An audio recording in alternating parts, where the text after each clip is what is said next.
Hola, yo soy Sara Inguayato Yo soy Ger Reyes. y esto es, Sense Maya. bueno, el día de hoy les queremos platicar de un cuento que se llama Anacleto Morones del libro de El llano en llamas de Juan Rulfo. Anacleto Morones, otro de los cuentos que son perfectos de Juan Rulfo.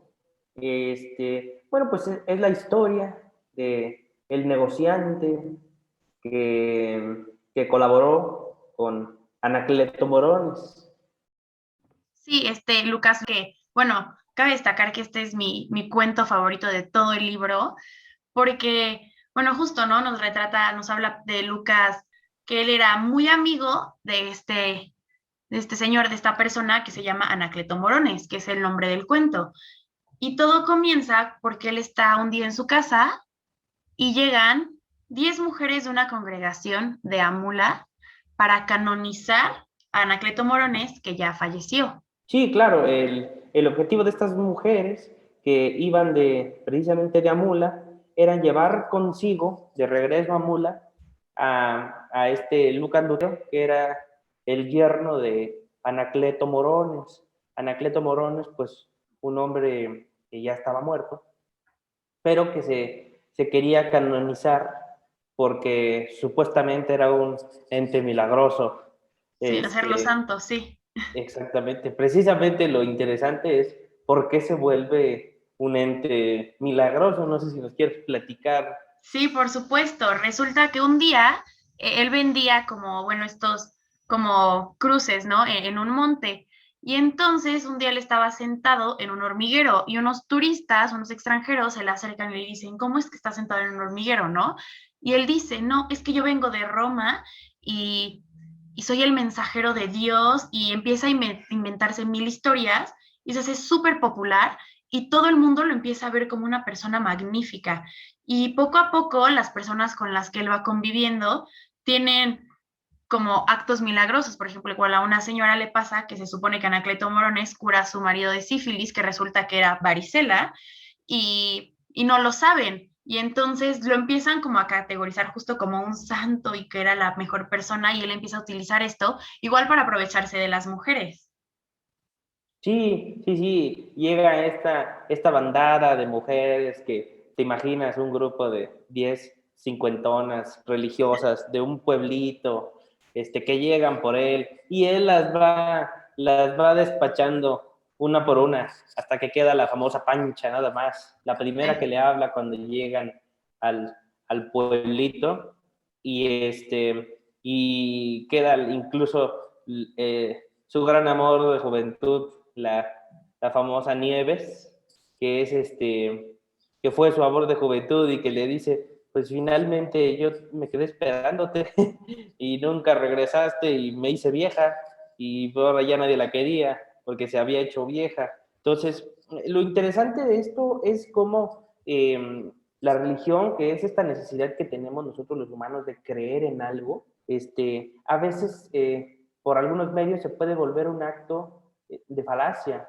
un acto de dominar, un acto de seres dominantes.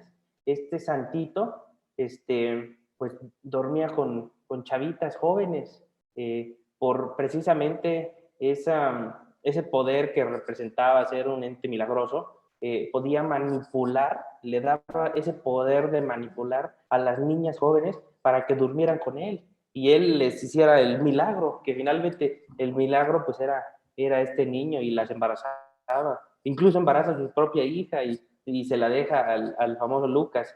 Entonces es interesante este fenómeno de cómo de algo bueno que es la religión, que es en lo que creemos los seres humanos, se puede convertir en algo tan malo que algunos pocos lo usan a su favor por medio de falacias. No sé qué opinas acerca de esto. No, sí, justo. Y me gusta que tocas, ¿no? El tema de que se aprovechaba, ¿no?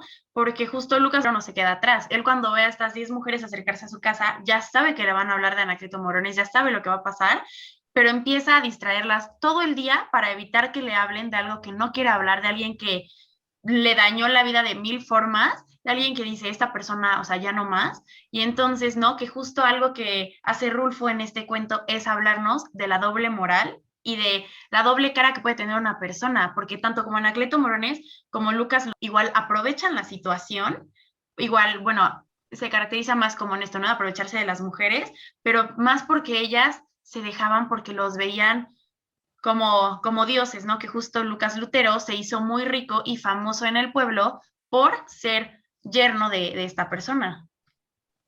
Sí, al pobre Lucas lo veían como blasfemo por hablar de la verdad, esa verdad que ellas porque este personaje patibulario de Anacleto Morones les hizo creer que era un santo, ellas no veían la verdad.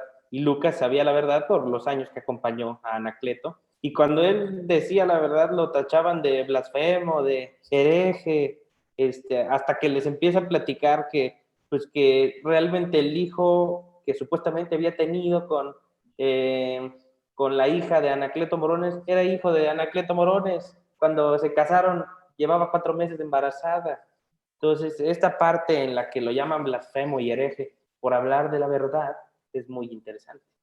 No, muchísimo. Y justo, bueno, me gusta que toques este tema porque este libro, para los que, bueno, este cuento más bien para los que no sepan, fue llevado a la ópera por Víctor Rasgado y su primera aparición fue en 1994 en Italia. Entonces, justo lo que platicábamos en el capítulo anterior es que Juan Rulfo atraviesa fronteras y llegó a lugares magníficos con una ópera, me permito decir, que no cualquier escritor mexicano logra hacer. Entonces, estos cuentos representan un poco más sobre lo que fue la revolución y lo que era México en, por 1910. Sí, yo la verdad de este ironismo que tenía Rulfo, de hecho hay una entrevista donde a él le dicen, él asevera que los niños son malvados, dice, los niños son malvados, así con su acento de poca habla, de hombre cohibido, dice que los niños eran malvados y le pregunta la entrevistadora, ¿y cuándo dejan de ser eh, malvados los niños? Y Rulfo le dice, cuando recobran la razón, y la entrevistadora le devuelve la pregunta y le dice, ¿y usted cuándo recobró la razón? Y Rulfo a sus 60 y tantos años le dice, yo creo que todavía no la recobro. Ese ironismo con el que hablaba Rulfo, y que incluso al final pone a la Pancha a que ponga las piedras en la tumba de Anacleto Morones, es parte de ese ironismo que tiene como escritor, que es fascinante, que te arranca una sonrisa, la más sincera del alma te la arranca con ese ironismo. Sí, y deja tú eso, igual hay una frase, bueno, que no diré para no spoiler tanto, pero que no, que es literal la última del cuento que dice, le dice esta mujer a Lucas Lutero después de acostarse con él, ¿no? Que es referente a Anacleto Morones y dices como, o sea, ¿en qué cabeza cabe decir algo con tanto cinismo? Pero justo es lo que hace Rulfo, ¿no? Empieza con el realismo mágico y con esto del sarcasmo y es algo que innovador, ¿no? Igual, por ejemplo, en la lectura mexicana, porque él marca un hito de dónde comienza, ¿no? Es un parteaguas, entonces es algo demasiado interesante. Sí, yo también lo considero muy interesante y como lo dices, es un parteaguas total de la literatura, Rulfo, de la literatura latinoamericana e incluso mundial, por todos los escritores que han hablado bien de Rulfo y de su literatura.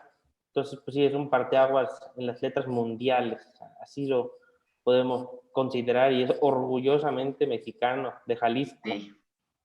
Sí, así es.